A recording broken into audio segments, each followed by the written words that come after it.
আবারও একটা নতুন টেক নিউজ এপিসোড নিয়ে বরাবরের মতো আমি প্রিয়তোষ আপনাদের সামনে হাজির হয়ে গেছি। আজকের টেক নিউজে বেশ কিছু গুরুত্বপূর্ণ আপডেট রয়েছে। প্রথমেই হোয়াটসঅ্যাপের কথা বলি। হোয়াটসঅ্যাপে মেটা এআই চ্যাটবট বলে আরও একটা নতুন ফিচার আসতে চলেছে। এতদিন পর্যন্ত আমরা বিভিন্ন আর্টিফিশিয়াল ইন্টেলিজেন্সের ওয়েবসাইটগুলো যেভাবে ব্যবহার করতাম, সেই সমস্ত আর্টিফিশিয়াল ইন্টেলিজেন্সের ফিচারগুলোকে একত্রিত করে হোয়াটসঅ্যাপ এবার এই এআই চ্যাটবটটা আনছে।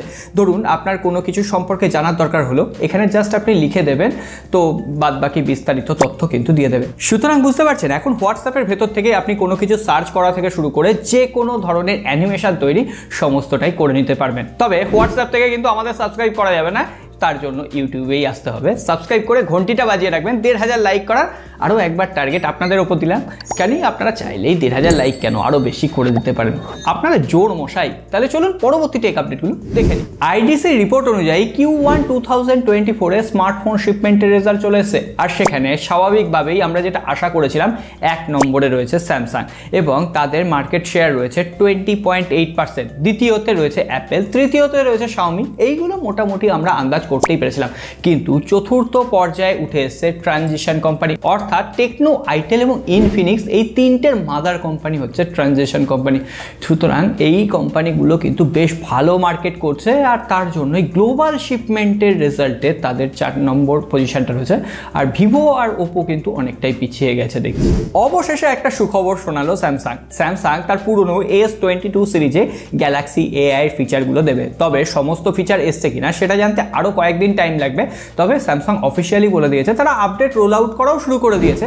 S22, S22 প্লাস এবং S22 আলট্রাতে তারা আর্টিফিশিয়াল ইন্টেলিজেন্স, যেগুলো আমরা S24 এ পেয়েছি, সেই ফিচারগুলো ইনক্লুড করছে। তো এটা অবশ্যই একটা ভালো আপডেট। তার জন্য আপনাকে S24 সিরিজই কিনতে হবে না, আপনি চাইলে কম পয়সায় S22, যেগুলো আদপে আজকের দিনে ভ্যালু ফর মানি, সেই ডিভাইসগুলো কিনতে পারবেন।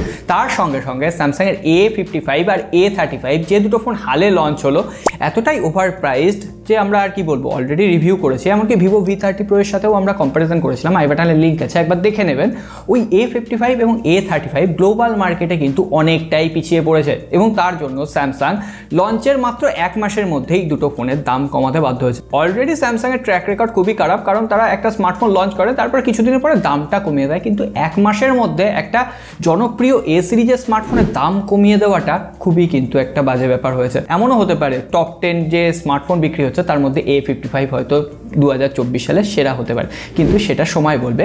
এছাড়াও মিড বাজেটে স্যামসাং M35 বলে আরও একটা স্মার্টফোন লঞ্চ হতে চলেছে, যেখানে এক্সিনোসের 1380 চিপসেট থাকবে, সুপার অ্যামোলেড ডিসপ্লে থাকবে, 120 হার্টজের রিফ্রেশ রেট থাকবে। এমনকি সেবার এখানে আর ড্রপ নচ ডিসপ্লে দেওয়া হবে না, 5 হোল ডিসপ্লে দিয়ে এই স্মার্টফোনটা মোটামুটি 20,000 রুপির নিচে লঞ্চ হওয়ার সম্ভাবনা রয়েছে। এমনকি স্যামসাংয়ের সফটওয়্যার অপটিমাইজেশনের এক্সপিরিয়েন্স নিতে চাইছেন, তাদের জন্য M35 স্মার্টফোনটা কিন্তু একটা কিলার স্মার্টফোন হতে পারে মিড বাজেটে। বাংলাদেশে 25 থেকে 26,000 টাকার মধ্যে পেয়ে যাওয়ার কথা। স্যামসাং এর পর অ্যাপেলের খবর না হলে ঠিক মানায় না। আর আইফোন 16 সিরিজের লঞ্চ ডেট কিন্তু ক্রমেই এগিয়ে আসছে।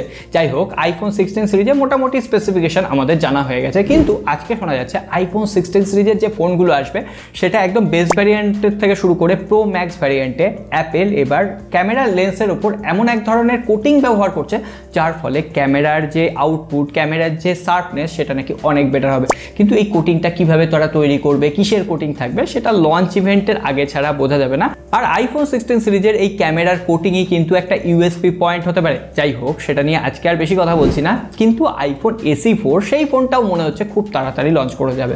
এমনও হতে পারে সেটা 2024 সালে লঞ্চ করছে। আজকে শোনা যাচ্ছে আইফোন SE4, সেই ফোনটাতে IP68 রেটিং থাকবে, ওয়্যারলেস চার্জিং টেকনোলজিও থাকবে, এমনকি সেখানে ম্যাগসেফের যে সাপোর্ট সেটাও থাকবে। আমরা রিসেন্টলি যেটা অ্যান্ড্রয়েড স্মার্টফোনে পেয়েছি, ইনফিনিক্স নোট 40 প্রোতে রিভিউ অনেকেই মিস করে গেছেন, আই বাটনে দেওয়া থাকলো লিঙ্কটা, চাইলে একবার দেখে নেবেন। যাই হোক, অ্যাপেলের আইফোন SE4 ফোনটাও কিন্তু যথেষ্ট ভালো স্পেসিফিকেশন দিয়ে আসছে। তো এখন দেখা যাক অ্যাপেল দাম কত রাখে।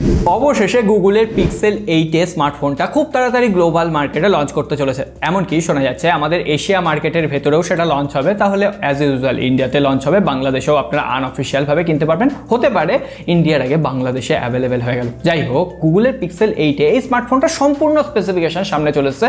তবে এবার ভালো লাগছে অন্তত 90 হার্জের রিফ্রেশ রেট পাওয়া গেছে, ওএলইডি ডিসপ্লে থাকছে, এছাড়াও টেনসারের G3 চিপসেটের পাশাপাশি 64 মেগাপিক্সেলের এখানে সনি সেন্সার, ওআইএস মানে অপটিক্যাল ইমেজ স্টেবিলাইজেশন থাকবে, এছাড়াও 4500 mAh ব্যাটারি, 27 ওয়াটের চার্জার। ওভারঅল ফোনগুলো দেখতে ভালো লাগছে, আর বলা হচ্ছে out of the box Android 15 থাকবে। তো দেখা যাক, যদি এখানে লঞ্চ হয় এক্সপিরিয়েন্স নেওয়ার জন্য কিনে রিভিউ করব। আর্টিফিশিয়াল ইন্টেলিজেন্সের দৌড় যেভাবে বাড়ছে, সেই দৌড়ে কখনোই ওপো আর OnePlus পিছিয়ে পড়তে রাজি নয়। তারা অলরেডি গুগলের যে জেমিনাই আর্টিফিশিয়াল ইন্টেলিজেন্স রয়েছে তার সঙ্গে কোলাবোরেশন করেছে। হতে পারে আমরা খুব তাড়াতাড়ি ওপোর যে কালার ওএস আছে, এমনকি অক্সিজেন ওএস যেটা OnePlus ব্যবহার করে, সেই অপারেটিং সিস্টেমগুলোতে আমরা জেমিনাই আর্টিফিশিয়াল ইন্টেলিজেন্সকে দেখতে পেলেও পেতে পারি। আর সেটা জুতো সেলাই থেকে চণ্ডীপাঠ সমস্ত কাজই হয়তো করে দেবে।